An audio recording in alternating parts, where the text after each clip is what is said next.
Good morning बच्चों। आज की इस ऑनलाइन कक्षा में आपका स्वागत है। बच्चों, आज हम पाठ 3 काम या आराम पाठ का शेष भाग पढ़ेंगे। पिछली कक्षा में हमने पढ़ा था कि लेखक कुछ वैज्ञानिकों और बड़े बड़े आविष्कारकों के बारे में बता रहे थे, जिन्होंने छोटे मोटे काम करते हुए अपना समय निकालकर नए नए आविष्कार किए और महान वैज्ञानिकों की गिनती में आए।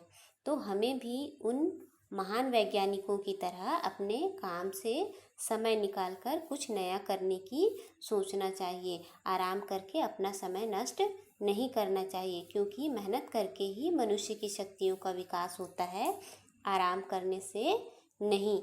आगे लेखक कह रहे हैं कि इन सब बातों को सुनकर मुझे गलत न समझिए, पर मुझे गलत न समझिए, मेरा यह मतलब नहीं कि हमें अवकाश की बिल्कुल ज़रूरत नहीं।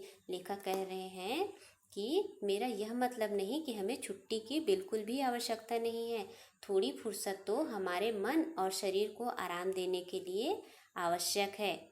थोड़ा समय तो हमें हमारे मन और शरीर को आराम देने के लिए आवश्यक है।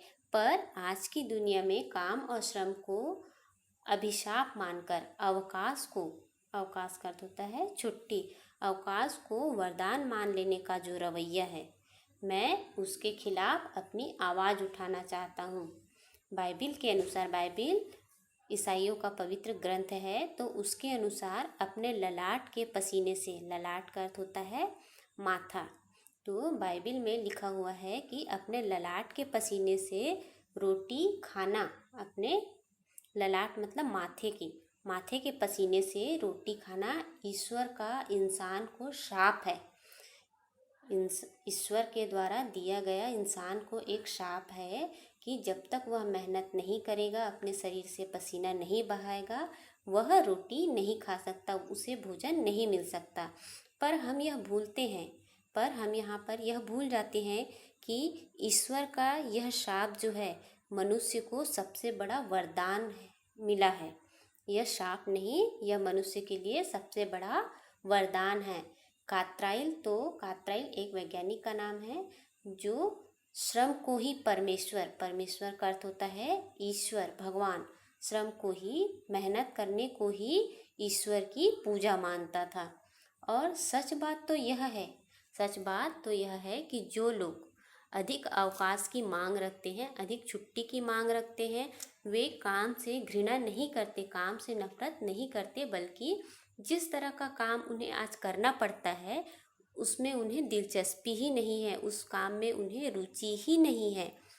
एक मील मजदूर जो होता है, कारखाने का एक मजदूर जो होता है, अपने श्रम में क्यों कर रस नहीं ले सकता है, मतलब ज़बरदस्ती रस ले सकता है, नहीं ले सकता, क्योंकि उसे तो बस कलों का अर्थ होता है मशीनों, है ना, तो उसे तो बस मशीनों की तरह कलों की देखरेख, मतलब मशीनों की देखरेख करना और अपनी मजदूरी प्राप्त करना है। उसे केवल इसी चीज़ से मतलब रहता है कि वह मशीनों की देखरेख करे और अपनी मजदूरी प्राप्त करे। इसके अलावा उसे न कोई जानकारी है, इसके अलावा न तो उसे कोई जानकारी होती है और न ही जिज्ञासा, और न ही कुछ नया जानने की इच्छा। जिज्ञासा का अर्थ होता है जानने की इच्छा।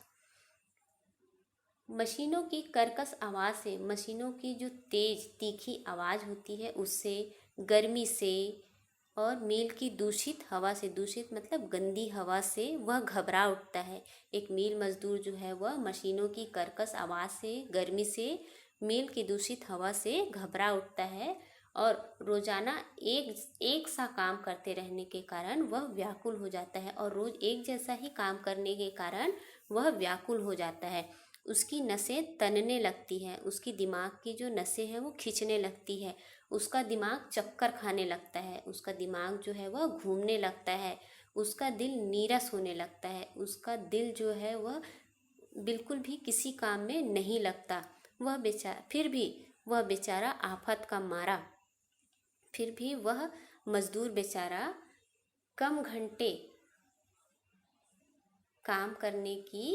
घंटे मतलब कम समय काम करने की और अधिक वेतन की मांग पेश न करे तो और क्या करे।